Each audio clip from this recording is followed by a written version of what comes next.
اعوذ باللہ من الشیطان الرجیم بسم اللہ الرحمن الرحیم الحمد للہ رب العالمین والعاقبۃ للمتقین والنار للملحدین ثم الصلاة والسلام علی سیدنا ونبینا وشفیع ذنوبنا وطبیب نفوسنا بالقاسم محمد اللہم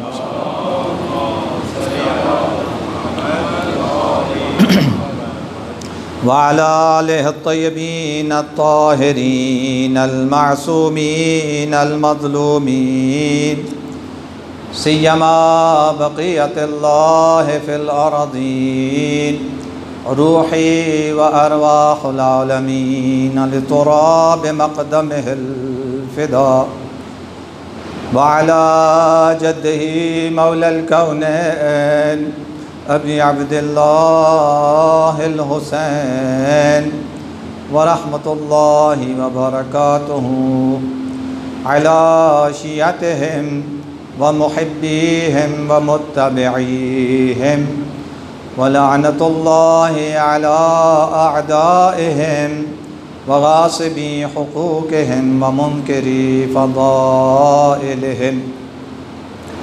اپنے دلوں کو لے چلیں کربلا اور فرزند زہرا کی خدمت میں سلام عرض کرتے ہیں۔ السلام علی الحسین وعلی علی ابن الحسین وعلی اولاد الحسین وعلی اصحاب الحسین اما بعد فقد قالت زینب بنت علی ما رأیت الا جمیلا۔ صلوات پڑھیں صاحب ان کا۔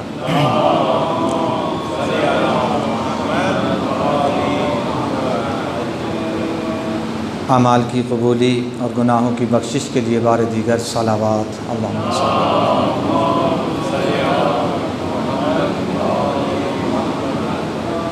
جملہ مرحومین، آپ حاضرین کے مرحومین، شہدائے اسلام، شہدائے مکتب تشیع، شہدائے کربلا، اس بارگاہ کے بنانے والے، اس کی فرش عزا اور فرش عبادت کی زینت بننے والے جو آج ہمارے درمیان نہیں، اور بالخصوص شاکر علی صاحب جو آج کی مجلس کے بانی ہیں، ان کے جتنے بھی مرحومین مرحومات ہیں، اعزاء و اقارب جو اس دنیا سے چلے گئے، ان سب کی مغفرت اور بلندی درجات کے لیے بار دیگر صلوات۔ اللہم صل۔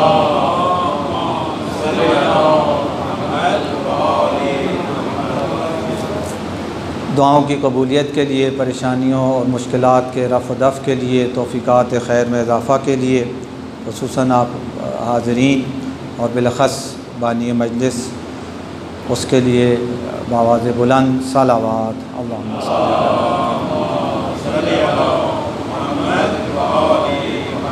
مومنین مومنات، عزاداران سید الشہداء علیہ السلام، حاضرین، آپ تمام مومنین مومنات، مساجد، امام بارگاہیں، مجالس عزا، جلوس عزا، مراکز دینیہ، مدارس دینیہ، اور خاص طور پہ مزارات مقدسہ، سب کی حفاظت و سلامتی کے لیے صلوات۔ اللہم صل۔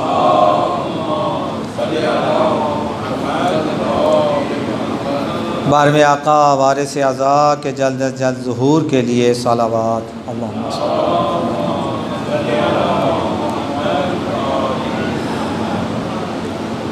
میری عادت نہیں ہے لیکن مجالس میں خاص طور پر، لیکن بعض اوقات مجبور ہو کر یہ عرض کرتا ہوں کہ جتنی بھی ہم نے صلواتیں پڑھیں، یہ صلواتیں روزے داروں والی صلواتیں تھیں، حبداروں والی صلواتیں نہیں تھیں۔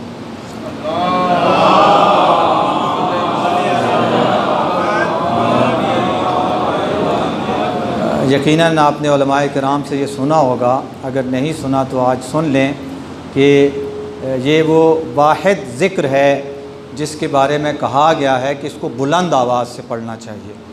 یعنی روایت ہے درود پاک کے بارے میں کہ جب انسان اس کو اونچی آواز کے ساتھ پڑھتا ہے تو دل میں جو نفاق کی میل ہوتی ہے اس کا بلند آواز سے پڑھنا اس میل کو صاف کر دیتا ہے۔ یہ روایت ہے کہ نفاق کے درجات ہوتے ہیں، ایک تو وہ منافق ہے جو فل منافق ہے، لیکن کم پرسنٹیج والے بھی منافقت ہوتی ہے، اور وہ بہرحال صاحبان ایمان میں بھی، ہم جیسوں میں بھی پائی جاتی ہے۔ تو اس منافقت کو دھونے کے لیے روایت ہے، یعنی میں اپنے پاس سے نہیں کہہ رہا، روایت ہے کہ بلند آواز سے درود پڑھنے سے وہ جو تھوڑی بہت نفاق کی وہ میل کچیل گرد غبار جو بھی آپ اسے نام دیں، وہ جو ہوتا ہے یہ بلند آواز سے درود پڑھنے سے وہ صاف ہو جاتا ہے۔ آپ لوگ اللہم صلی علی محمد وآل محمد وعجل فرجہم۔ خود صلوات ہدیہ ہوتی ہے اہل بیت کی بارگاہ میں، اور آپ اگر ہدیہ ڈھیلا ڈھالا سا دیں گے تو یہ اللہ نہ کرے، البتہ یہ بات سخت ہے، میں نہیں کہتا، لیکن یہ محبت کے اس کمزور ہونے کی یا محبت کے ڈھیلا ڈھالا ہونے کی وہ دلیل بن جاتی ہے، تو یہ کسی طور پر بھی مناسب نہیں ہے۔ صلوات جب آدمی پڑھے تو واقعاً اس کے چہرہ کھل جانا چاہیے، اس کا لب و لہجہ اور ہو جانا چاہیے۔ مجھے اللہم صلی علی محمد وآل محمد وعجل فرجہ۔ میں نے اپنی زندگی میں ایک ایسی محفل دیکھی تھی، اس کا یہ سب میرے موضوع سے فی الحال ایک حساب سے مرتبط نہیں ہے اور ایک حساب سے یعنی عین ارتباط ہے اس کا۔ جب ہم قوم مقدس میں تھے تو حضرت شاہ عبدالعظیم حسنی رے شہر، وہاں پہ دعائے کمیل ایک ہوتی ہے، ابھی بھی ہوتی ہے، کہ قوم سے بھی لوگ اس میں شرکت کرنے جاتے تھے، خصوصاً بعض علماء طلاب جاتے تھے، بہت اس کی اپنی ایک روحانی فضا ہوتی ہے اس دعائے کمیل کی۔ اور وہ ہمارے یہاں عام طور پر مغربین کے سب جگہ، قوم میں بھی اسی طرح سب جگہ مغربین کے بعد دعائے کمیل ہوتی ہے، لیکن یہ دعائے کمیل جو ہے یہ مثلا اس وقت جب ہم گئے تھے سردیوں کی راتیں تھیں، تقریباً 5:20 پہ اذان ہوتی تھی، تو یہ دعائے کمیل رات کو 1 بجے شروع ہوتی ہے، یعنی اس سے آپ اندازہ لگا سکتے ہیں کہ اس میں واقعاً خاص لوگ 1 بجے ہر کوئی اٹھ کے دعائے کمیل میں نہیں آتا۔ تو ہم بھی مدرسے کی طرف سے زیارات پہ ہمیں لے کے کہ مشہد مقدس ہم گئے ہوئے تھے، تو واپسی پہ پھر شب جمعہ تھی اور ہم رے شہر رات رکنا تھا، یعنی زیارت کا ایک حصہ تھا یہ، تو ہم رکے۔ تو مجھے چونکہ پتہ تھا کہ یہ ایک دعائے کمیل ہوتی ہے، بڑی روحانی، اس میں باحال جسے کہتے ہیں نا وہ دعائے کمیل ہوتی ہے، تو میں بھی رات کو اٹھ کے چلا گیا، وہاں پہنچ گیا، ایک مخصوص وہ حال تھا حرم کے بالکل ہی سامنے۔ تو دعائے کمیل شروع ہونے سے پہلے یعنی وہ جو جنہوں نے دعائے کمیل پڑھنی تھی انہوں نے آ کے کہا جی کہ دعائے کمیل کے آغاز میں کہ 14 معصومین کے نام پر 14 صلواتیں، یہ میں نے زندگی میں اس سے پہلے بھی کبھی نہیں سنی تھی اور آج تک نہیں سنی، یعنی ایک ہی وقت میں مسلسل 14 صلواتیں پڑھنی۔ آپ یقین کریں تقریباً اسی جتنا حال تھا، چوڑائی تھوڑی کم تھی، اس طرف فرض کریں قبلہ ہو تو اس طرح سے تھا کہ اسی جتنا حال، اس طرف حضرت شاہ عبدالعظیم حسنی کا حرم تھا، تو میں تقریباً درمیان میں بیٹھا، وہ حال فل بھرا ہوا تھا۔ وہ جو 14 صلواتیں پڑھی گئیں، جو پہلی صلوات پڑھی گئی بہت اونچی صلوات تھی، بہت اونچی، یعنی ایسے لگتا تھا جیسے اس کا چھت اڑا دے گی، اور جو اس کے بعد دوسری صلوات پڑھی گئی وہ پہلی سے بھی زیادہ اونچی تھی، اور آپ یقین کریں اسی ترتیب کے ساتھ، یعنی ہر اگلی صلوات پچھلی صلوات سے اونچی صلوات تھی، گلا پھاڑ کے، یعنی ایک پتہ چلتا تھا کہ یہاں محبت اہل بیت یعنی پوری طرح سے وہ معجزن ہے، اور چہروں سے اور اس سے اور ہر صلوات پچھلی صلوات سے اونچی صلوات تھی۔ تو یہ واقعاً ایسی وہ محفلیں کافی ہم نے الحمدللہ وہاں قوم میں خاص طور پہ شرکت کا موقع ملا کہ ان میں صلوات پہ بہت غور توجہ دی جاتی تھی، اور پتہ چلتا تھا یار کہ یہ عاشقان اہل بیت ہیں، یہ عام محب اور عام چاہنے اور ماننے والے نہیں ہیں، یہ قوم کے دل سے ماننے اور چاہنے اور محبت کرنے والے ہیں۔ ابھی بھی آپ جائیں عراق میں الحمدللہ ہوتا ہے بِأَعْلَىٰ أَصْوَاتِكُمْ، وہ عربی میں کہتے ہیں، ہمارے پاکستانیوں کو چونکہ عربی نہیں آتی وہ یہی کہتے ہیں صلوا علی محمد وآل محمد بِأَعْلَىٰ أَصْوَاتِكُمْ، یعنی اپنی آواز کو جتنا اونچا سے اونچا کر سکتے ہو اس اونچی آواز میں محمد وآل محمد پہ صلوات پڑھو۔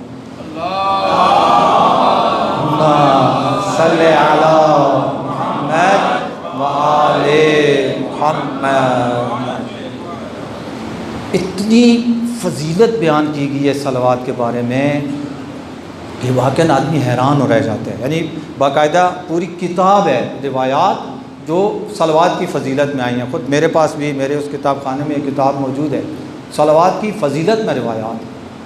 من صلی علیہ مرۃ لم یبق من ذنوبہ ذرۃ، ختمی مرتبہ سے یہ روایت ہے، جو ایک بار میرے اوپر درود بھیجتا ہے اس کے نامہ اعمال میں ایک ذرہ برابر بھی گناہ باقی نہیں رہتا۔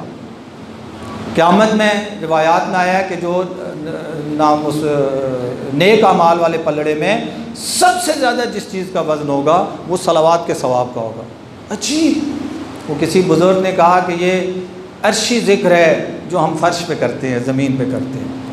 اس آیت کی روشنی میں کہ ان اللہ و ملائکتہ یصلون علی النبی، اللہ اور اس کے فرشتے سب حضور پر درود بھیجتے ہیں، تو اللہ کا ایک وہ لامکان ہے، لیکن اس کا ایک جو مکان کہتے ہیں وہ عرش معلیٰ کہتے ہیں، تو وہ عرش کے اوپر خدا کہتا ہے، خدا اور اس کے سارے فرشتے درود بھیجتے ہیں۔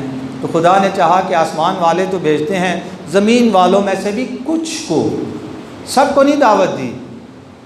یا ایھا الناس اعبدوا، اے لوگو سب اللہ کی عبادت کرو، وہاں سب کو دعوت دی ہے، سب آ جاؤ۔ قد اقبل یا ایھا الناس قد اقبل علیکم شہر اللہ الاکبر، اے لوگو اللہ کا سب سے بڑا مہینہ آ گیا، وہاں لوگ سب کو دعوت دی گئی۔ لیکن جب درود بھیجنے کی باری آئی تو کیا کہا؟ یا ایھا الناس نہیں کہا۔ وہ جو قرآن کئی جگہوں پہ یا ایھا الناس کہہ چکا اور کہتا ہے، یہاں پہ بھی کہہ سکتا تھا کہ یا ایھا الناس، یا ایھا المسلمون، لیکن کیا کہا؟ یا ایھا الذین آمنوا۔ ہر کسی کو اس ذکر میں شریک ہونے کی دعوت نہیں دیتا قرآن۔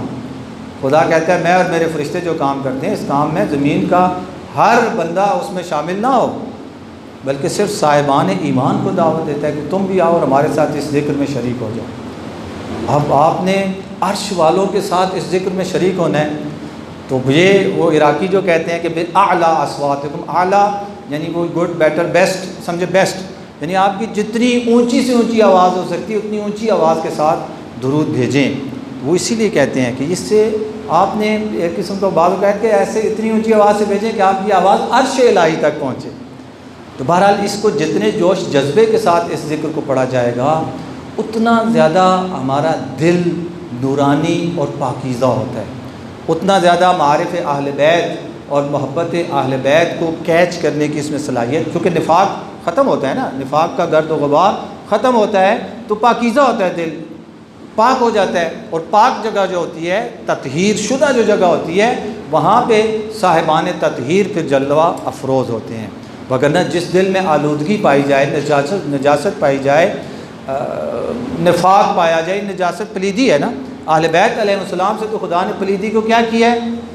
دور کر دیا ہے، تو وہ تو وہاں پہ نہیں آ سکتے۔ لیکن جتنا ہمارا دل پاک اور پاکیزہ ہوتا چلا جائے گا اتنا زیادہ محبت اہل بیت کا حقدار اور ان کی اس نورانیت کے استفادہ کرنے کے قابل سے قابل تر ہوتا چلے جائے گا۔ ایک باواز بلند صلوات پڑھیں، صلی علی محمد وآل محمد، بارے دیگر صلوات پڑھیں، صلی علی محمد وآل محمد۔ مجھے یاد ہے پچھلے سال جو مجھے انہی ایام میں موقع ملا تھا تو آپ کی خدمت میں کچھ کربلا کے حوالے سے کلی سی گفتگو کی تھی کہ کربلا کا ربط دیا تھا بعثت کے ساتھ، اور پھر غدیر، اور پھر کربلا، اور پھر ظہور، یہ چار چیزیں عرض کی تھی کہ کربلا کا بعثت اور غدیر کے ساتھ بھی تعلق ہے اور کربلا کا ظہور کے ساتھ بھی تعلق ہے۔ آج تھوڑا سا یہ ایک دو دن جو آپ کی خدمت میں ہوں، چونکہ یہ ایام اسرا ہیں، 10 محرم تک جو عشرہ ہوتا ہے پہلا وہ ایام شہداء ہیں، اس لیے مناسبتیں ہیں، 5 محرم کو مخصوص ہے، 6 محرم 7 محرم یعنی مخصوص ہیں، اور اس میں صرف یعنی شہداء کے مصائب اور شہداء کا ذکر کیا جاتا ہے۔ لیکن 10 محرم کی عصر کے بعد پھر اسرا کا عشرہ نہیں شروع ہوتا، عشرہ 10 دن کو کہتے ہیں، ان کے پھر عشرات ہیں، عشرات عشرہ کی جمع ہے، یہ 10 دن ہیں، 10 سے 20 محرم، 20 سے 30 محرم، 30 سے پہلی سے پھر 10 سفر، 10 سے پھر 20 سفر، یہ سب پھر اسرا سے منسلک ایام ہیں۔ اور واقعاً شہدائے کربلا کا امتحان ایک مخصوص حد تک تھا اور ختم ہو گیا، لیکن اسرائے کربلا کا امتحان مرتے دم تک رہا۔ اور یہ چھوٹی سی تحقیق ہے، آپ بھی دیکھ سکتے ہیں، آج کل تو میسر ہے کہ کربلا میں اسرا میں جتنے بھی بڑے تھے، البتہ بڑے تھے نہ کہوں، بڑی تھیں، کیونکہ بڑا ایک ہی تھا امام زین العابدین علیہ السلام، اس کے علاوہ تو کوئی نہیں بچا تھا، باقی بچے تھے۔ خواتین جتنی بھی بڑی تھیں، جس طرح تاریخ بتاتی ہے، سال سے زیادہ زندہ نہیں رہی اس کے بعد۔ جنہوں نے اتنا کچھ دیکھا تھا کیسے زندہ رہ سکتی تھی؟ زندہ نہیں رہی، ناقابل برداشت تھا نا وہ سب۔ صرف سید سجاد تھے، وہ بھی اللہ کی اپنی حکمت مصلحت تھی، لیکن ان کی زندگی کی جو سیرت بتاتی ہے، وہ جس طرح وہ 61 ہجری کا 10 محرم کا جو دن تھا، وہ ان کے لیے ہر روز 10 محرم کی طرح اسی طرح تازہ تھا۔ دنیا میں ہم دیکھتے ہیں نا، مثلا ایک ماں، اللہ کسی کو یہ درد نہ دے، اگر جوان بیٹا اس کا فوت ہو جائے تو جو پہلے دن ماں کے اندر بے تابی، بے چین، بے قراری، گریہ اور وہ ہوتا ہے، وہ دوسرے دن نہیں ہوتا، کم ہو جاتا ہے، تیسرے دن اور کم، یعنی روز بروز جو پہلے ہفتے حالت ہوتی ہے دوسرے ہفتے وہ حالت نہیں ہوتی، جو تیسرے ہفتے حالت ہوتی ہے وہ دوسرے ہفتے والی، یعنی آہستہ آہستہ کم ہوتا جاتا ہے۔ لیکن آپ سید سجاد کو دیکھیں، 94 یا 95 ہجری میں 2 روایتیں ظاہر ہیں، امام کی شہادت ہے، 61 ہجری کے پہلے مہینے کا واقعہ، یعنی 34-35 سال امام زندہ رہے۔ ان 34-35 سالوں میں آپ امام کی ساری سیرت اٹھا کے دیکھیں، ایک لمحے کے لیے بھی امام کے درد اور غم میں کوئی کمی نظر نہیں آتی، ایک لمحے کے لیے۔ سنا ہے آپ نے، یعنی کنیز غلام کہتے ہیں روزہ ہوتا تھا، افطار کے بعد کھانا لایا جاتا، امام کی نظر کھانے پہ پڑتی، کیف آکل الطعام وقد قتل ابی جائعا، سجاد کھانا کیسے کھائے جبکہ اس کے بابا کو بھوکا ذبح کیا گیا۔ پانی لایا جاتا، کیف اشرب الماء، سجاد پانی کیسے پیے، قد قتل ابی عطشانا، میرے بابا کو پیاسا ذبح کیا۔ کسائی امام جب بازار سے گزرتے، کسائی اپنے گوشت پہ کپڑے ڈال دیا کرتے تھے، یعنی ایک لمحے کے لیے بھی امام نے اپنے بابا کے اس غم میں کوئی کمی نہیں آئی۔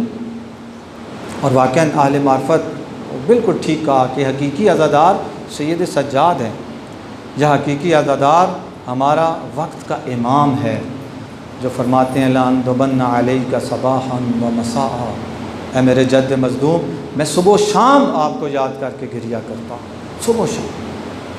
کتنے عرصے سے پردہ غیبت میں ہے، کتنے عرصے، صبح و شام، پکی روٹین ہے، یعنی صبح و شام۔ ایک ولی خدا سب سے بہتر سمجھ سکتا ہے ایک ولی خدا کی بے حرمتی کو۔ مصائب جو ہم کہتے ہیں، ظلم جو کہتے ہیں، بے حرمتی ہوئی نا، آل رسول کی بے حرمتی ہوئی۔ اس بے حرمتی کا ادراک ہر کوئی اپنی اس سطح کے مطابق کرتا ہے۔ ایک بچے کو نہیں پتہ ہوتا کہ باپ کا چلے جانے کا درد کیا ہوتا ہے۔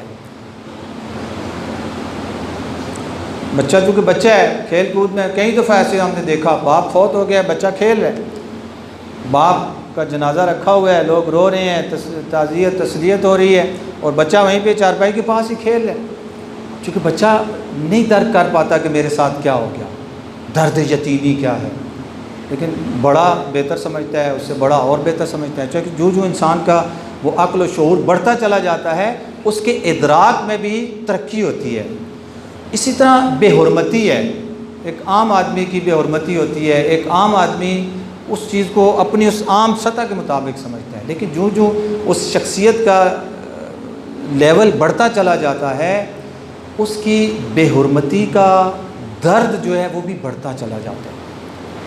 اور ایک ولی خدا جس طرح سے ولی خدا کی بے حرمتی کو درک کر سکتا ہے، میں اور آپ نہیں کر سکتے۔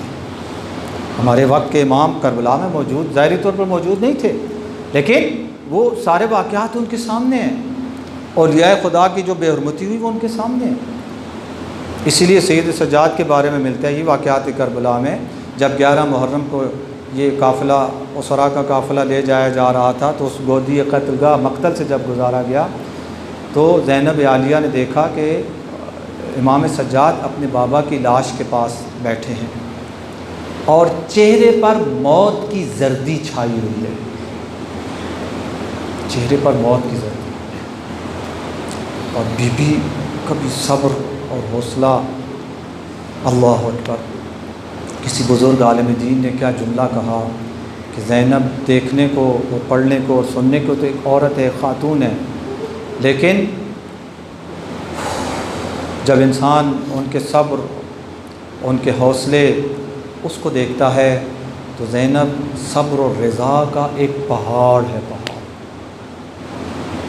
جب اپنے بھتیجے کے چہرے پہ موت کے آثار دیکھے، جس طرح مقتل بیان کرتا ہے کہ ان قیدیوں کو یعنی بے پالان اونٹوں کے اوپر بٹھایا گیا تھا اور ہاتھ پسے پشت بندھے ہوئے تھے۔ اللہ اکبر۔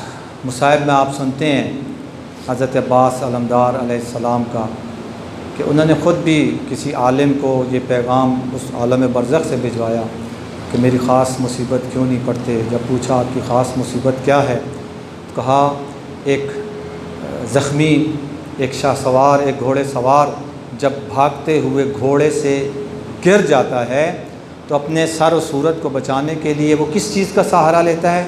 اپنے ہاتھوں کا سہارا لیتا ہے۔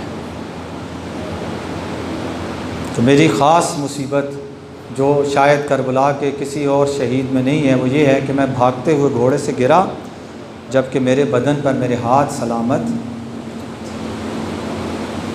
تو میں کہوں گا مولا آپ تو بہرحال سپاہی ہیں، بہادر ہیں، شجاعت حیدریہ کے وارث ہیں، میدان جنگ میں جانا آپ کے بچپن کا کھیل ہے، اور شاہ سوار میدانوں میں گرتے رہتے ہیں، لیکن ام المصائب بی بی زینب عالیہ میری آقا زادی، ان کا تو کام گھوڑوں اور اونٹوں کے اوپر سفر کرنا نہیں تھا، وہ تو ان سفروں کی عادی نہیں تھی۔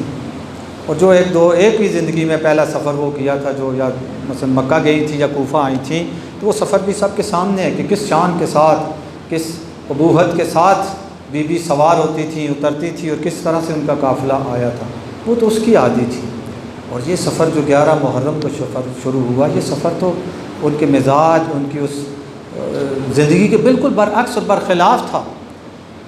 تو وہ بی بی جو پھر گھوڑے پر بھی نہیں، اونٹ کی بلندی پر تھی، اور جب اپنے بھتیجے کو اس عالم میں دیکھا تو پھر زینب عالیہ اونٹ کے اوپر سوار نہ رہ سکیں۔ میں کس طرح سے بیان کروں، کس طرح سے اس اونٹ سے اتری ہوں گی، آپ خود تصور کی آنکھ سے دیکھ سکتے ہیں۔ اور آئیں اپنی بھتیجے کے پاس اور کہتی ہیں کہ یا بقیت جدی و ابی و اخی، اے میرے نانا کے وارث، اے میرے بابا کی یادگار، اے میرے بھائی کے لخت جگر، یہ میں کیا دیکھ رہی ہوں کہ تیری جان تجھ سے جدا ہوا چاہتی ہے، تو اپنے آپ کو موت کے حوالے کیوں کر رہا ہے؟ وہ میں جو ولی خدا کی بے حرمتی وہ آپ کی خدمت میں عرض کرنا چاہتا ہوں۔ تو امام نے کیا فرمایا؟ امام نے کہا کہ پھوپھی اماں آپ نہیں دیکھ رہی، ان ظالموں نے اپنے نجس کشتوں کو تو دفنا دیا ہے، اور میرا بابا، اور یہ صرف باپ بیٹے کا تعلق نہیں تھا، یہ وقت کا امام، ولی خدا، جوانان جنت کا سردار، رسول کا بیٹا، رسول کے شانوں کا سوال، اس کا سوال تھا کہ جس نبی کا کلمہ پڑھتے ہیں اسی نبی کا بیٹا ہے یہ، اور یہ بے گور و کفن پڑا ہوا ہے۔ اس سے بڑی بے حرمتی کیا ہو سکتی ہے؟ لاوارث سے لاوارث شخص بھی ہمارے معاشرے ماحول میں مر جائے تو کوئی اس کا نہ ہو تو پھر بھی محلے والے کوئی نہ کوئی آ جاتے ہیں، اس کی تدفین کا، غسل کفن کا انتظام کرتے ہیں۔ جو خدا کی طرف سے زمین کا وارث تھا وہ بے گور و کفن پڑا۔ سید سجاد وہ خود بھی چونکہ ولی خدا ہیں، امام وقت ہیں، وہ جیسا ادراک کر سکتے ہیں بے حرمتی کا، ہم اور آپ کو ادراک نہیں کر سکتے۔ یہی وجہ ہے ہمیں بہرحال غم حسین میں آنسو بہانے کے لیے بہت سارے مقدمات کی ضرورت پڑتی ہے، ایک ماحول ہوتا ہے، ایک سسٹم ہوتا ہے، اس میں جا کے ہمیں ہماری آنکھوں میں آنسو ہوتے ہیں عام طور پر۔ لیکن سید سجاد کو کسی مقدمے کی ضرورت نہیں ہے، کسی بنیاد کی ضرورت نہیں ہے، کسی مجلس پڑھنے والے کی ضرورت نہیں ہے کہ وہ جذباتی جملے کہے، احساساتی جملے کہے اور پھر ان کو غم کی کیفیت طاری ہو، پھر آنکھوں میں آنسو آ جائے۔ سید سجاد کے سامنے تو پانی لے جائیں اور پھر دیکھیں کیسے آنسو آتے ہیں، کھانا لے آئیں پھر دیکھیں۔ تو ولی خدا کی بے حرمتی کا اصل ادراک جو ہے وہ ولی خدا ہی کر سکتا ہے۔ بعض اہل معرفت وہ تو خیر ایک اور جہت سے بھی دیکھتے ہیں، اب یہ بڑے لوگوں کی بڑی باتیں ہیں، بہرحال وہ کہتے ہیں کہ جس کا وقت کے امام کے ساتھ جتنا تعلق گہرا ہوتا ہے اتنا اس کے اوپر پھر غم حسین کا اثر بھی ہوتا ہے، چونکہ اس کا دل ان کے دل کے ساتھ ہے۔ اس دل میں جب غم حسین آتا ہے تو یہ دل چونکہ اس دل کے تابع، اس پہ بھی اثر ہوتا ہے۔ بعض اوقات ہم اپنے آس پاس دیکھتے ہیں، ہمارے بعض بزرگ ایسے ہوتے ہیں، ان کے لیے بھی واقعاً آپ کو فرش عذاب بچھانے کی ضرورت نہیں ہے، بس مولا حسین کا نام لیں، ان کی آنکھوں میں آنسو آ جاتے ہیں، چونکہ وہ ولی خدا کے ساتھ، وقت کے امام کے ساتھ ان کا تعلق ہوتا ہے۔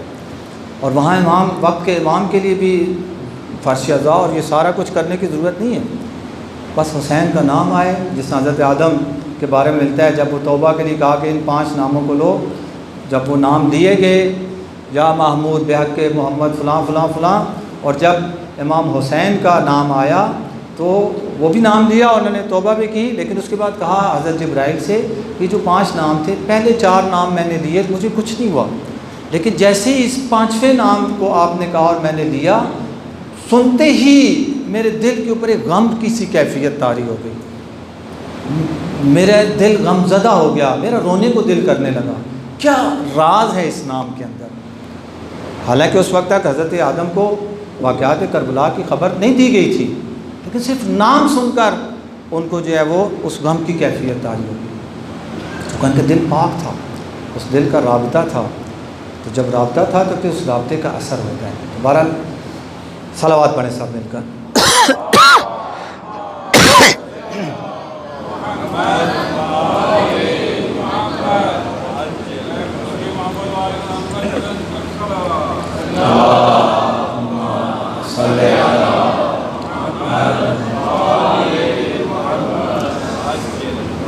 چونکہ میں بات یہاں سے شروع تھی کہ ایام اسرا ہے، میرے دل نے یہ کہا کہ آج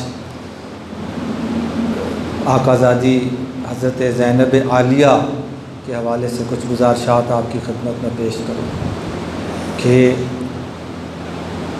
کیا شخصیت ہے، جیسے میں نے شروع میں بھی عرض کیا، ایک خاتون ہو کر وقت کے امام کی جان بچا رہی ہے۔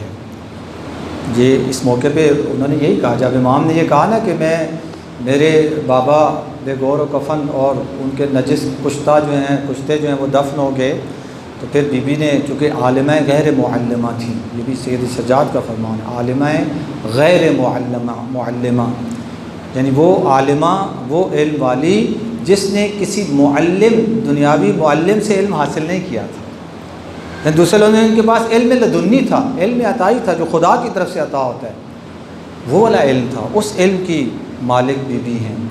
تو بی بی نے کہا بیٹا گھبراؤ نہیں، پریشان نہ ہو، بہت جلد تمہارے بابا کی تدفین بھی ہوگی، جہاں مزار بنے گا، گنبد بنے گا، ایک دنیا آئے گی تمہارے بابا کو خراج عقیدت پیش کرنے کی۔ یعنی وہاں تسلی دی، دلاسا دیا، کیونکہ وہ ولی خدا تھے اور وہ بے حرمتی ان کے لیے ناقابل برداشت ہوتی جا رہی تھی۔ پھر ان بی بی کی ان باتوں سے بہرحال تھوڑا سا وہ کیفیت جو ہے وہ کم ہوئی اور کچھ بہتری آئی۔ تو کتنا صبر پایا جاتا ہے اس بی بی میں، کتنا حوصلہ اور کتنا بڑا دل ہے اس بی بی کا۔ میں واقعاً اصل خیر موازنے کی تو بات ہی نہیں آتی، لیکن اپنی چھوٹی چھوٹی دنیاوی مشکلات کو دیکھتا ہوں اور ہم جتنی جلدی پریشان ہو جاتے ہیں چھوٹی چھوٹی چیزوں کے اوپر۔ بی بی زینب عالیہ کو دیکھیں، ام المصائب کا لقب دیا گیا، ام المصائب، مصائب مصیبت کی جمع ہے، اور ماں، مرکز، جڑ، بنیاد، یعنی مصیبتوں کی بنیاد ہے زینب۔ آپ بی بی کی زندگی اٹھا کے دیکھیں، یعنی ہوش نہیں سنبھالا تھا کہ نانا کی جدائی کا درد دیکھنا پڑا۔ نانا کی جدائی کو معمولی جدائی نہیں تھی، اور پھر کچھ عرصہ بھی نہیں گزرا تھا، نانا کا بھی کفن بھی میلا نہیں ہوا تھا کہ در زہرا کو جلتا ہوا دیکھا اس بچپنے میں۔ پھر وہ اگلی مصیبتیں، یعنی مسلسل مصیبتیں دیکھیں۔ پھر بابا کا خانہ نشین ہونا، علی سلام کرتے تھے اور لوگ جواب نہیں دیتے تھے، علی کو دیکھ کے لوگ راستہ بدل دیتے تھے۔ یہ ساری چیزیں ظاہری بات ہے بھی دیکھتی تھیں۔ پھر اس کے بعد تھوڑا سا زمانہ اگر دیکھا تو وہ 36 سے 40 ہجری کا زمانہ، کہ جو کچھ نہ کچھ بہتر تھا، ورنہ اس کے بعد بھی اپنے کبھی بھائی کے جگر کے ٹکڑے دیکھے، کبھی یعنی مسلسل دکھ اور درد میں گزری ہیں بی بی۔ لیکن شب عاشور ملتا ہے کہ جب امام ملاقاتیں کر چکے، خطبہ دے چکے، اصحاب کو آزما چکے، سب ہو چکا، تو اپنے خیمے میں آئے اور بہن آئی بھائی کے پاس، تو امام نے کچھ اشعار پڑھے عربی میں، جن کا مفہوم یہ تھا کہ میں موت کا مسافر ہوں، بہت جلد موت سے ملنے والا ہوں۔ تو یہ اشعار سن کر بی بی بےتاب ہو گئیں اور تار و قطار رونا شروع کر دیا۔ تو امام نے فرمایا کہ یا اختہ اصبری، اور یہ صرف علم کی زبان میں کہتے ہیں، صرف ایک جملہ نہیں تھا بلکہ ایک تکوینی تصرف تھا جو امام نے کیا کہ اے بہن صبر کرو، ابھی تو کچھ بھی نہیں ہوا، ابھی تو بہت کچھ ہونا ہے۔ اور ایسا یہ ایک تصرف تھا ایک قسم کا کہ اس نے بی بی کو وہ طاقت عطا کی کہ اس کے بعد پھر یہ بی بی نے سارا صبر کیا، سب کچھ دیکھا لیکن صبر کیا، کہ فرمایا ستجدنی من الصابرین، اے بھیا آپ دیکھیں گے انشاءاللہ کہ مجھے آپ صبر کرنے والوں میں سے پائیں گے۔ اور پھر ایسا صبر کیا کہ تاریخ بشریت اس صبر کی مثال نہیں دے سکتی۔ زن تو زن، مردوں میں بھی ایسا صبر اور حوصلہ اور ایسا بڑا دل اب تاریخ بشریت نہیں پیش کر سکتی۔ 6 بھائی، 8 بھتیجے، نہ جانے کتنے بھانجے، اور پھر اپنے 2 جگر کے ٹکڑے، اور پھر بھائی کے دوست احباب، اتنی لاشیں، اتنے جنازے۔ لیکن سید سجاد کہتے ہیں کہ میں نے اس پورے سفر کے دوران نہیں دیکھا ایک شب بھی میری پھوپھی کی نماز تہجد قضا ہوئی ہو۔ پنجگانہ نماز تو چھوڑیں، نماز تہجد قضا ہوئی ہو، ایسا تھا۔ وہ جو شام غریباں، پھر وہی بات آتی ہے واقعاً جو جتنا جس کے اندر وہ معرفت پائی جاتی ہے ولی خدا کی عظمت کا، جسے جتنا زیادہ احساس ہے وہ درک کر سکتا ہے کہ کتنی بڑی رات تھی شام غریباں، یعنی 10 محرم کے بعد جو رات آئی ہے، یہ شب عاشور سے بھی زیادہ بڑی رات تھی۔ شب عاشور ایک اعتبار سے تو کچھ بھی نہیں تھا، سب کچھ سلامت تھا۔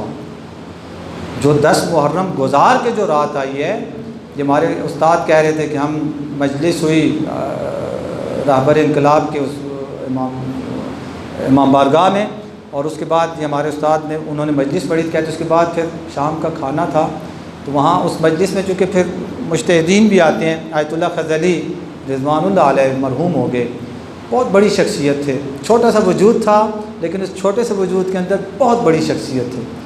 تو کہتے وہ بھی وہاں پہ تھے، تو کھانے پہ پھر ہم دسترخوان پہ بیٹھے تو وہ کھانا نہیں کھا رہے تھے۔ کہتے میں نے ان کو کہا کہ قبلہ بسم اللہ کریں، کھانا کھائیں، تو یہ اب ایک مجتہد یہ بات کہہ رہا ہے، چونکہ وہ بہرحال ہماری نسبت وہ بہتر درک کر سکتا ہے۔ وہ کہتے ہیں آج کی رات ایسی رات ہے کہ میرے حلق سے لقمہ نہیں اتر رہا، مجھے یعنی اصل مجھ میں طاقت نہیں ہے کہ میں لقمہ توڑوں اور مثلا اٹھا کے کھاؤں۔ جب تصور کرتا ہوں کہ 61 ہجری آج کی رات کیا ہوا، تو پھر مجھ سے کھانا نہیں کھایا جا رہا۔ اور وہ رات الحفیظ الامان کہہ کے زینب عالیہ نے گزاری، ان یتیم اور بیوہ جو خواتین اور بچے تھے ان کی حفاظت کرتے۔ لیکن نماز تہجد قضا، ہاں یہ ضرور کہا امام نے، یہ ضرور ہے کہ ویسے میری پھوپھی کھڑے ہو کے نماز پڑھتی تھیں، لیکن اس سفر کے دوران میں نے دیکھا کہ میری پھوپھی بیٹھ کے نماز پڑھتی، اور ایک بار میں نے پوچھا کہ پھوپھی اماں یہ بیٹھ کے آپ کیوں نماز پڑھتے ہیں، اس کی کیا وجہ ہے؟ کہا بیٹا سجاد، یہ جو دشمنوں کی طرف سے کھانا اور پانی اور جو آتے ہیں چیزیں تو وہ کم ہوتی ہیں، میں اپنے حصے کا بھی ان یتیموں میں تقسیم کر دیتی۔ ایسے ہی نہیں ہے، یہ آخری وصیتوں میں امام نے وصیت کی تھی، بی بی کو مخاطب کہا تھا یا اختہ لا تنسانی فی صلاۃ لیلک، اے بہن زینب اپنی نماز شب کی دعاؤں میں مجھ حسین کو یاد رکھنا۔ جب تک زندہ تھے وقت کے امام تھے نا، وقت کا امام کسی کو کہے کہ اپنی دعاؤں میں مجھے یاد رکھنا، یعنی حسین کو زینب کی دعاؤں پہ اتنا بھروسہ ہے۔ نماز تہجد قضا نہیں، اتنی مصیبتیں تکالیف دیکھی، اور یہ سارے درد دیکھنے کے بعد جب یہ قافلہ لٹا ہوا بھی کیا کہیں، یعنی اس سے بڑا لٹا ہوا قافلہ کون سا ہوگا؟ سخت یہ جملے، یعنی بار بار اب مجھے یہی چیزیں یاد آ رہی ہیں کہ ایک اولیاء خدا اور اللہ والوں کے اوپر جو مصیبت آتی ہے، ان کی مصیبت نہ کہوں، جو ان کی بے حرمتی کی جاتی ہے، توہین کی جاتی ہے، اس کا ادراک حقیقی معنوں میں ہمارے بس کی بات نہیں ہے۔ مرزا بزرگ شیرازی نجف کا ایک بہت بڑا نام ہے، تحریم تمباکو کا جنہوں نے فتویٰ دیا تھا اور اس دور کے اس برطانوی اس سامراج کو ہلا کے رکھ دیا تھا، اتنا بڑا نام، ان کے ہاں مجلس ہو رہی تھی، ظاہراً 12 محرم کی مجلس تھی، یعنی وہ دربار کوفہ کے دربار میں داخلے کا دن تھا، اور اسی وہ مصائب پڑھے جا رہے تھے، تو پڑھنے والے ذاکر چونکہ عراق میں تھا، عربی میں ہو رہی تھی، تو ذاکر نے ایک جملہ پڑھا، دخلت زینب بنت علی علی ابی زیاد۔ جیسے اس نے یہ جملہ پڑھا، انہوں نے اپنے سر سے امامہ اتار دیا، امامہ اتار کے پھینک دیا اور اپنے سر و صورت کو پیٹنا شروع کر دیا، اور اس ذاکر کو مخاطب ہو کہتے ہیں اس کے آگے کچھ نہ پڑھو، اس سے آگے کچھ۔ وہ جملہ کیا تھا؟ دخلت، داخل ہوئی زینب بنت علی۔ کہاں داخل ہوئی زینب بنت علی؟ ابن زیاد کے دربار میں، اور ساتھ ان کا یہ جملہ تھا کہ کجا دختر علی زینب اور کجا اس شرابی کا دربار۔ وہ تطہیر کی وارث بی بی جو اپنے نانا کے مزار پہ بھی جب جاتی تھی تو 6-7 محرموں نے گھیر رکھا ہوتا تھا، اور بابا علی پہلے رات کو جاتی تھی، اور بابا علی پہلے جا کے مزار کے جو چراغ تھے ان کو خاموش کر دیا کرتے تھے۔ جب ایک بار شاید امام حسن نے پوچھا کہ بابا چراغ کیوں گل کرتے ہیں، کوئی بھی نہیں ہوتا، ہم ہی ہوتے ہیں صرف، کہا میں نہیں چاہتا کہ میری بیٹی کے سائے پر بھی کسی نامحرم کی نظر پڑے۔ اللہ اکبر۔ مدینے میں اس خلافت کے دور میں امام کا ہمسایہ رہا 7 یا 8 سال، ہمسایہ رہنے والا کہتا ہے کہ میں 7-8 سال امام کا ہمسایہ رہا، لیکن مجھے نہیں پتا تھا کہ علی کی بیٹی بھی ہے۔ 7-8 سال تو معمولی عرصہ نہیں ہے، 7-8 سال انسان کسی کا ہمسایہ ہو اور اسے نہ پتہ ہو کہ ہمسایوں کی بیٹیاں اور بیٹی بھی ہیں۔ اتنی باحیا خاتون، اور پھر اس بے حیا کا دربار، اور پھر عام حالت میں نہیں، کتنے بھائیوں بھتیجوں اور عزیزوں کو اور جگر کے ٹکڑوں کو مروا کے آئی ہے زینب، اپنے خیمے جلے ہوئے خیموں کو کربلا میں چھوڑ کے آئی ہے زینب۔ تو انہوں نے کہا کہ اس سے آگے نہ پڑھنا، پہلے اس جملے کا حق ادا، ساری قیامت تک ہم اس جملے پر روتے رہیں، اس جملے کا حق ادا نہیں ہوتا۔ معرفت عزا یہ خود ایک ٹاپک ہے کہ ہمیں اس عزاداری کی اور اس عزا کی معرفت ہو جو آل رسول کی بے حرمتی کی گئی۔ تاریخ اسلام میں یہ بدترین آغاز ہے جو 61 ہجری کو کیا گیا، یعنی اس سے پہلے بھی مسلمانوں نے رسول کے دور میں بھی جنگیں لڑیں، خلفاء کے دور میں بھی جنگیں لڑیں، بہت جنگیں ہوئیں، لیکن تاریخ اسلام میں اس سے پہلے مثال نہیں ملتی، حتیٰ جو حضرت علی علیہ السلام کے دور میں جنگیں ہوئیں اس میں بھی یہ مثال نہیں ملتی کہ مخالف فوج کے سپاہیوں کو قیدی اور اسیر بنایا گیا ہو، شبر اسد کے ان کے گھر والوں کو، خواتین اور بچوں کو اسیر بنایا گیا ہو، کافروں کے اور مشرکوں کے اور ان کے بچوں کو اور گھر والوں کو اور مردوں کو اور ان کو اسیر بنایا گیا، لیکن مسلمانوں نے مسلمانوں کے بیوی بچوں کو اسیر بنایا ہو، تاریخ اسلام میں 61 ہجری سے پہلے اس کی مثال نہیں ملتی۔ اور ہم تو کہتے ہیں کاش مسلمانوں نے مسلمانوں کو اسیر نہ بنایا ہوتا۔ یہاں جن کو اسیر بنایا گیا وہ کوئی عام مسلمان نہیں تھے، وہ کوئی عام کلمہ پڑھنے والے امتی نہیں تھے، وہ لوگ تھے جن کا یہ کلمہ پڑھتے تھے وہ اس کی اولاد تھے، جس رسول کا کلمہ پڑھتے تھے یہ اس رسول کی بیٹیاں تھیں۔ کتنا بڑا ظلم ہوا۔ تاریخ اسلام میں پہلی بار مسلمان کو اسیر بنا رہا ہے، اور پھر اسیر بھی ان کو بنایا جو عام اور معمولی مسلمان نہیں تھے، حالانکہ عام اور معمولی مسلمان کو بھی اسیر بنانا روا نہیں ہے۔ شبر اسد ان کو اسیر بنایا جائے جن کے صدقے پوری کائنات کو ہدایت ملتی ہے، جن کے گھر قرآن اترا، جن کے گھر اسلام اترا، جنہوں نے عربوں کو جاہلیت کی زندگی سے نکال کر اسلام اور ایمان کی نورانیت سے آشنا کیا تھا، اس نبی کی آل کو قیدی بنایا جا رہا ہے۔ تو اس عالم میں بی بی داخل ہوئی ہے کہاں؟ ابن زیاد کے دربار میں۔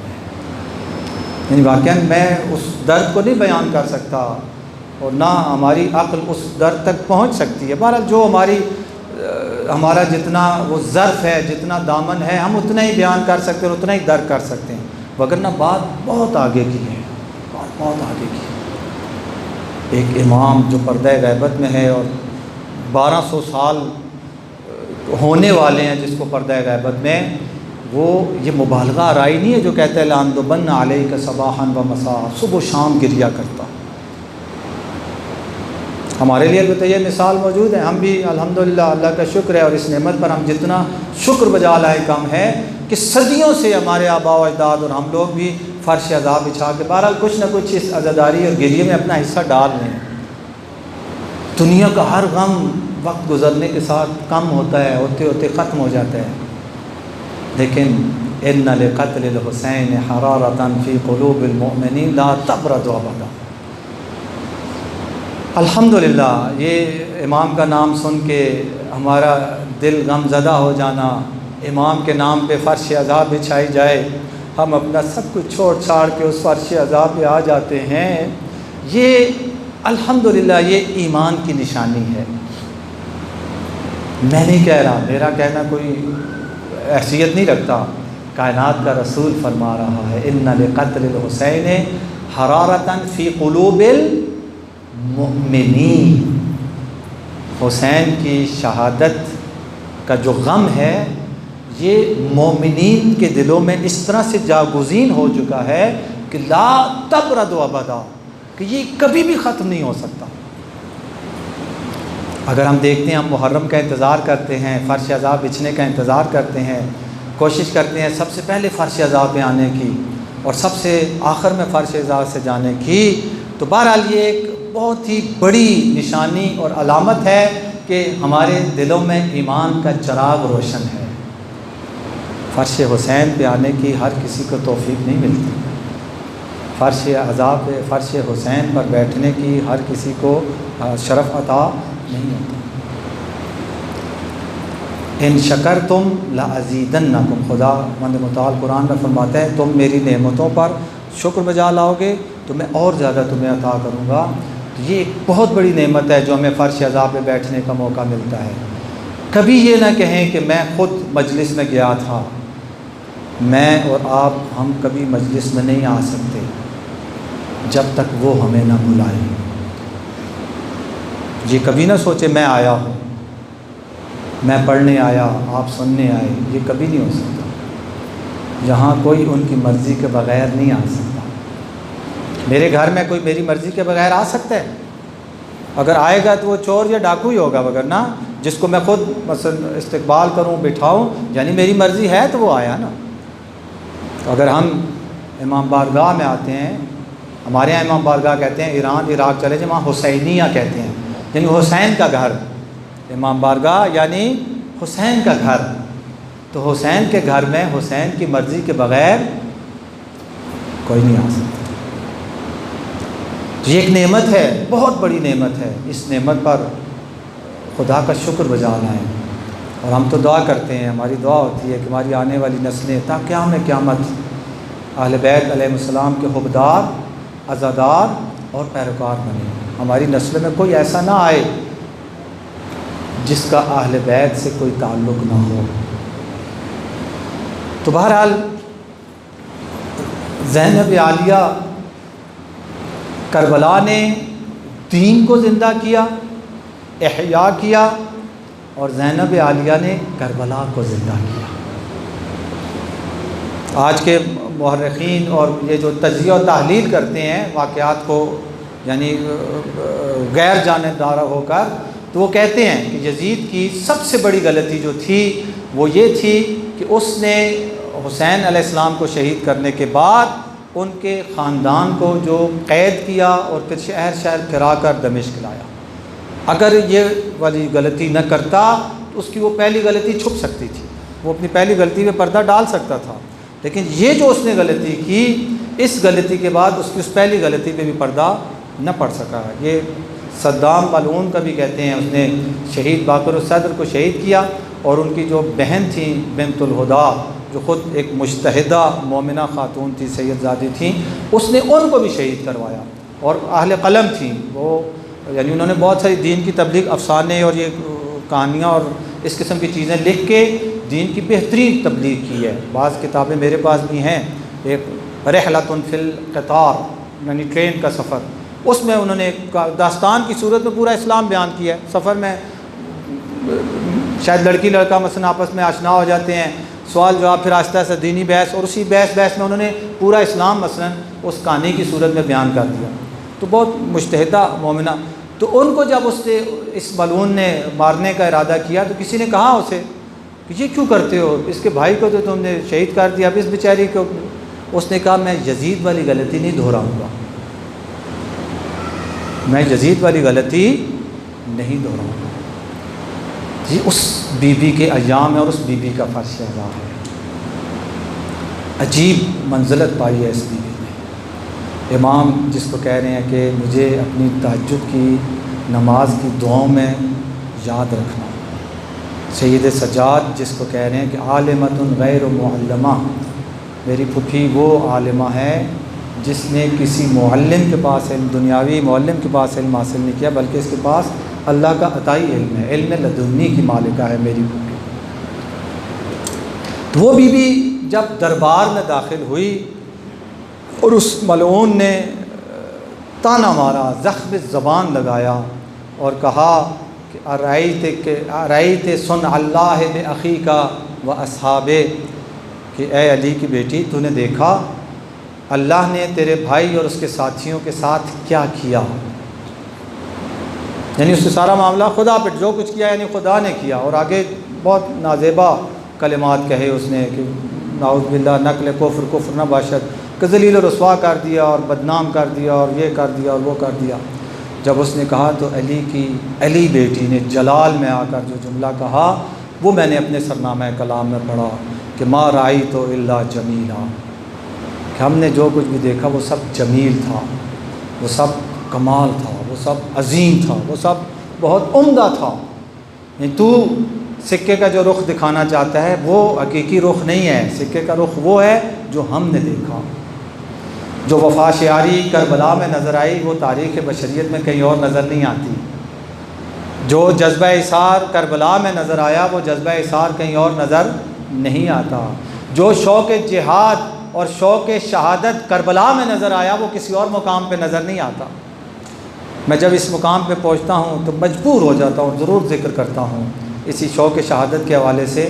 شب عاشور مرحوم علی نقی نقن رضوان اللہ تعالیٰ علیہ، بڑا خوبصورت ان کا، وہ ماشاءاللہ مصائب جب پڑھتے تھے مصائب میں بھی تجزیہ و تحلیل کرتے تھے، یعنی ایک معرفت دیتے تھے مصائب میں بھی، اور واقعاً ایک خاص افق اور ایک خاص یعنی وہ روشندان کھول دیتے تھے ذہن کے۔ وہ کہتے ہیں زندگی جتنی بے وقعت اور بے قیمت شب عاشور میں بشریت نے دیکھی، نہ اس سے پہلے دیکھی تھی اور نہ قیامت تک دیکھ سکتی ہے۔ دنیا کا ہر انسان زندگی کے پیچھے بھاگتا ہے۔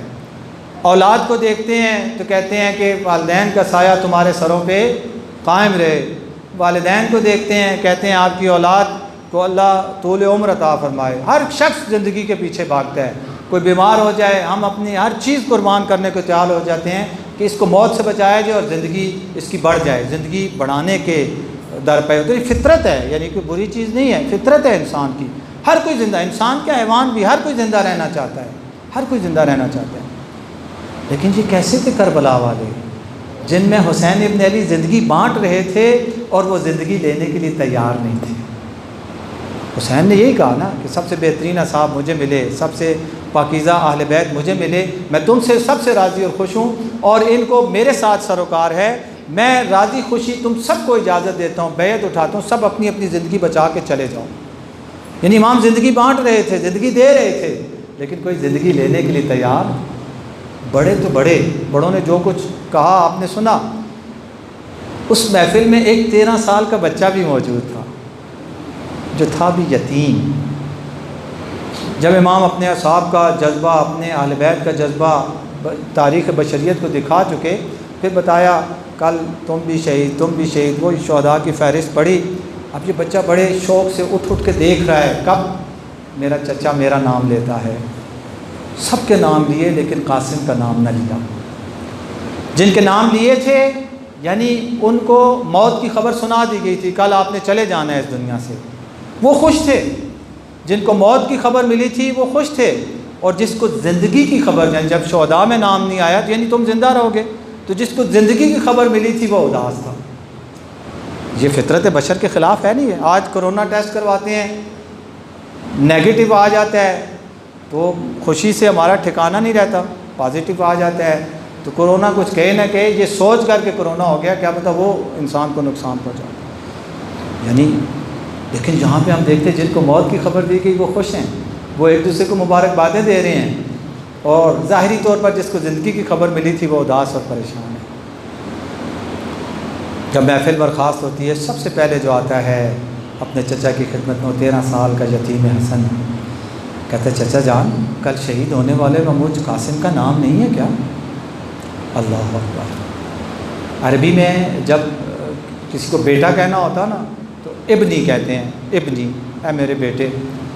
لیکن جب بچے پہ بہت زیادہ پیار آئے، بہت زیادہ وہ محبت کا اظہار کرنا ہو، پھر ابنی نہیں کہتے، پھر کہتے بنیا، یعنی ہماری زبان میں کہ میرے جگر کے ٹکڑے، میری آنکھوں کی ٹھنڈک، کیف الموت و عندک، تیری نگاہوں میں موت کیا چیز ہے۔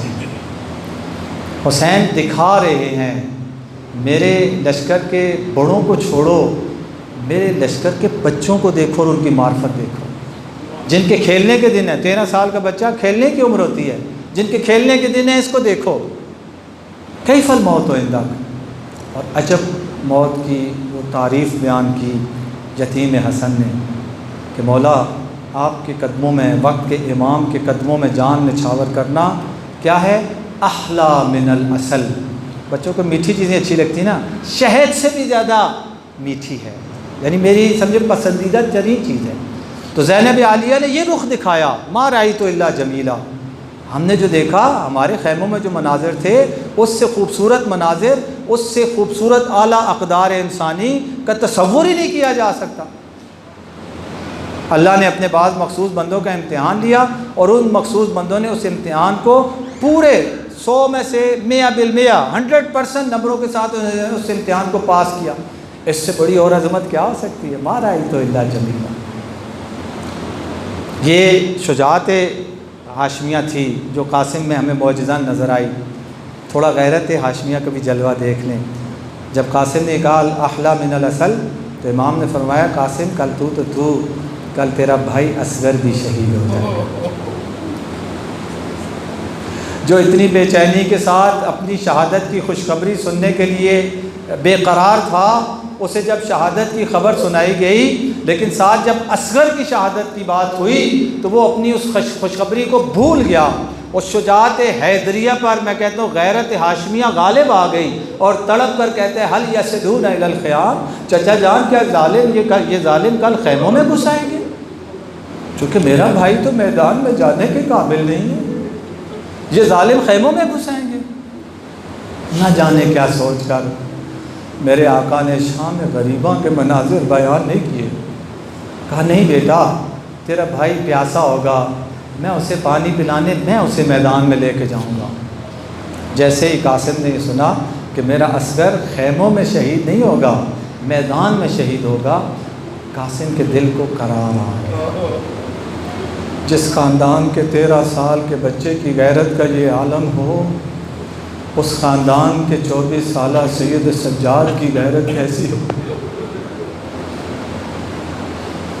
اب اس کے ساتھ دیکھیں دخلت زینب بنت علی علی ابی زیاد، کہ اس زینب کے ساتھ سید سجاد بھی ہے۔ اب جب آپ اس تناظر میں دیکھیں گے تو پھر آپ کو وہ تاریخی جملے بھی سمجھ میں آ جائیں گے کہ جب بعد میں ایک کہنے والے نے سید سجاد کی خدمت میں کہا مولا میں اس دن بھی دربار زیاد میں ابن زیاد میں موجود تھا جب آپ کے چچا مسلم ابن عقیل کو لایا گیا، اور اس دن بھی موجود تھا جب آپ کو اس دربار میں لایا گیا۔ آپ بھی ہاشمی جوان، وہ بھی ہاشمی جوان، بلکہ آپ تو امام معصوم تھے، لیکن آپ کے آنے کا انداز اور تھا اور مسلم کے آنے کا انداز اور تھا۔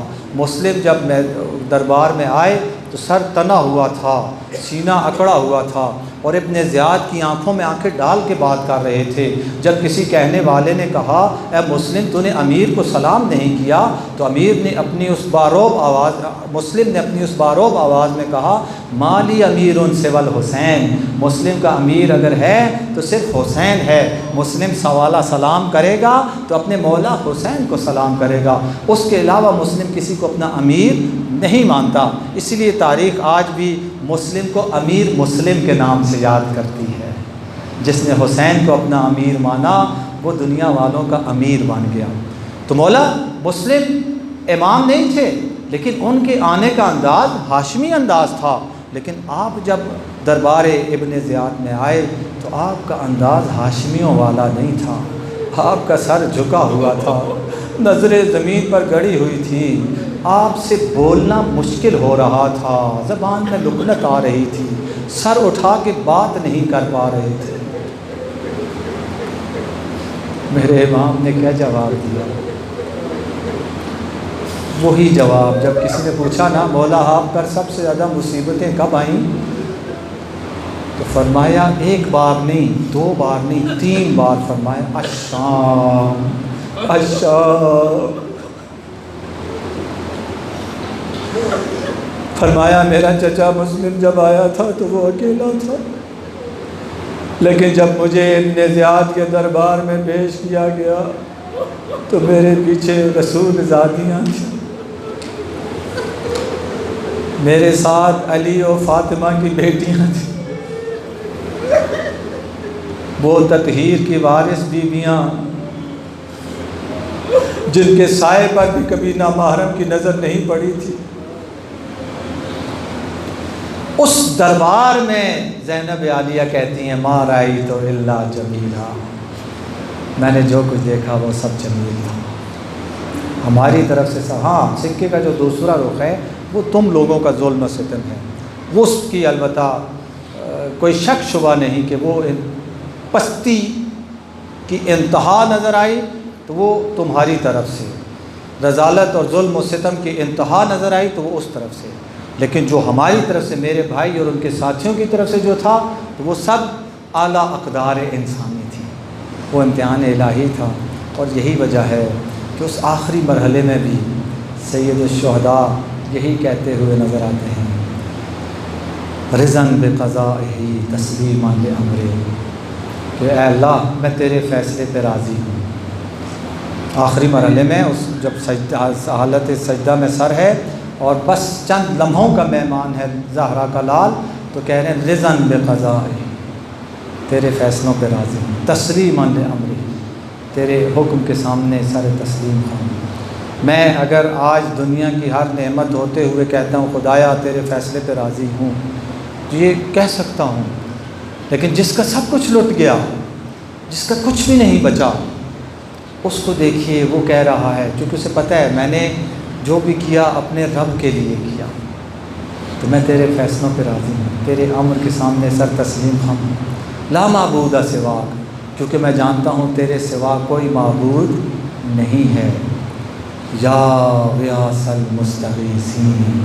اس آخری گھڑی میں بھی حسین کہہ رہے ہیں کہ میں نے سارے پچھلے امتحان کے مرحلے کامیابی کے ساتھ طے کیے تیری اس طاقت کے ساتھ، اب یہ آخری مرحلہ ہے، یا غیاث المستغیثین، اے فریاد رسوں کی فریاد سننے والے، میری فریاد سن اور اس آخری مرحلے میں بھی مجھے سرخ رو فرماؤ، جس طرح تو نے مجھے کہا نا یا ایتھا النفس المطمئنہ ارجعی الی ربک راضیۃ مرضیہ، تو جس طرح تو نے مجھے حکم دیا ہے اسی طرح سے مجھے راضی و مرضی ہو کر تیری بارگاہ میں حاضر ہونے کی توفیق عطا فرما۔ الہی ترکت الخلق طرا فی ہواک، یہ امام سے منسوب اشعار ہیں، خدایا میں نے ساری کائنات کو تیری محبت میں چھوڑ دیا، مدینہ چھوڑ دیا، مکہ چھوڑ دیا، حج چھوڑ دیا، عزت چھوڑ دی، جان چھوڑ دی، عزیز و اقارب چھوڑ دیے، مال چھوڑ، ہر سب کچھ، ترکت الخلق طرا فی ہواک وایتمت العیال لکی اراک، یہاں تک کہ میں نے اپنے بچوں کو بھی یتیم کر دیا تاکہ تیری بارگاہ میں سرخرو ہو سکے۔ اس حسین کی شاگردہ ہے زینب عالیہ، اور بڑی عجیب شخصیت ہے، واقعاً انسان حیران رہ جاتا ہے، بہت ساری فطرت انسانیہ کے خلاف چیزیں ہم دیکھتے ہیں، یعنی خود عورت ایک چھوٹا دل ہوتا ہے، کسی غیر کو عورت زخمی حالت میں نہیں دیکھ سکتی، کسی دشمن کو بھی عورت زخمی حالت میں نہیں، اسلام میں قضاوت کا منصب عورت کے لیے نہیں رکھا گیا کہ عورت قاضی نہیں ہو سکتی، وجہ یہی ہے عورت نرم دل ہوتی ہے، مجرم نے رونا شروع کر دیا، منتیں ترلے شروع کر دی تو یہ عورت کہے کہ چھوڑو خیر ہے معاف کر دو، اس کے حق میں فیصلہ دے دو، چونکہ نرم دل ہوتی ہے۔ جو غیر کے درد کو برداشت نہیں کر سکتی، اس نے اپنوں کے درد کو کیسے برداشت کیا؟ اور پھر سب سے بڑی جو میں سمجھتا ہوں اس سیرت حضرت زینب عالیہ سلام اللہ علیہا میں جو ظاہری اس فطرت کی، اسلام کی خاطر، دین کی خاطر، خدا کی خاطر جو مخالفت نظر آتی ہے وہ ممتا کی مخالفت ہے۔ آپ دیکھیے زینب ہر مقام پر آپ کو سب سے آگے نظر آئیں گی۔ یہ جو شہداء کے لاشیں لائے جاتے تھے تو جس طرح مقتل بتاتا ہے جو تھوڑا بہت، اس میں یہ کہ سب سے پہلے جو حسین عالی مقام کا استقبال کرتی تھی جناب زینب عالیہ ہوتی تھی۔ عباس اکبر کا لاش آیا، زینب سب سے آگے ہیں، قاسم کا لاش آیا، سب سے پہلے بھائی کی ڈھارس دیتی تھی، حوصلہ افزائی ہے جو بھی اسے نام دے۔ لیکن جب اون و محمد کے لاشیں لائے گئے سب بیویاں آ گئیں لیکن زینب نظر نہیں آئی۔ یہ ماں کی ممتا کی مخالفت ہے تو نہیں ہے تو کیا ہے؟ جناب فضہ کو کہا گیا، گئی ڈھونڈتی ہوئی بی بی کے خیمے میں پہنچی، دیکھا سر سجدے میں ہے، خدا سے دعا کر رہے ہیں خدایا میری قربانی کو قبول کرنا، میرے شیر کو سرخرو کرنا۔ کہا آقا زادی آپ کے بیٹے آ گئے، اون و محمد آ گئے۔ جیسے یہ جملہ سنا تڑپ کے کہا میں نے واپس آنے کے لیے تو نہیں بھیجا تھا۔ کہا بی بی اس طرح سے نہیں آئے جس طرح سے آپ سمجھ رہی ہیں، اس طرح سے آئے ہیں جس طرح سے آپ چاہتی تھیں۔ کیوں نہیں آئی؟ جو ہر مقام پر سب سے پہلے پہنچتی تھیں، جب اپنے بیٹوں کی باری آئی تو کیوں نہیں آئی؟ اس لیے کہ بھائی جب میرے بیٹوں کی لاشیں لے کر آئے گا، میرے چہرے پہ نظر پڑے گی، شاید اس کے دل میں احساس شرمندگی آ جائے کہ بہن کے بچوں کو میں بچا نہ سکا۔ نہیں آئی۔ جب بلایا گیا آئیں، اور آتے ہی ظاہراً جو کہتے ہیں علماء پڑھتے ہیں کہ دونوں بیٹوں کی لاشوں کے درمیان سر سجدے میں رکھ دیا اور کہا خدایا تیرا شکر ہے، خدایا تیرا شکر ہے، میں اپنے حصے کی، اپنی ممتا کی قربانی دینے میں کامیاب ہو گئی۔ اور اس سے بڑی جو ممتا کی مخالفت نظر آتی ہے وہ یہ ہے کہ ہر مقام پر ہر شہید کا مرثیہ اور نوحہ پڑھتے ہوئے آپ کو زینب نظر آئیں گی۔ کربلا سے کوفہ، کوفہ سے شام، شام سے واپسی، وہاں جو چند دن مجالس عزا ہوئیں، پھر کربلا واپس، اس سارے سلسلے میں کبھی آپ کو عباس کی کا پرسہ نظر آئے گا زینب کی زبان پر۔ مثلا کودی قتل گاہ سے گزری تو جس میں تاریخ بتاتی ہے کبھی عباس کی لاش پر نظر آئی زینب، کبھی قاسم کی لاش پر نظر آئی زینب، کبھی اکبر کے لاشے پہ نظر آئی زینب، کبھی حسین کی لاش پہ اور کبھی اصغر کی لاش پہ نظر آئی زینب۔ اگر نظر نہ آئی تو اون و محمد کی لاش ہے۔ راستے میں بھی جہاں ذکر کیا کبھی عباس کا لوہا پڑا، کبھی اکبر کا مرثیہ پڑا، کبھی اصغر کا ماتم کیا، کبھی قاسم کے ماں کو دلاسے دے رہی ہے، کبھی رباب کی اجڑی گود کی۔ شام میں قید کے آزاد ہونے کے بعد جو چند دن کے لیے وہاں فرش عذاب بچھائی گئی تو وہاں پر بھی انہی کا تذکرہ ہے۔ اگر تذکرہ نہیں تو اون و محمد کا نہیں۔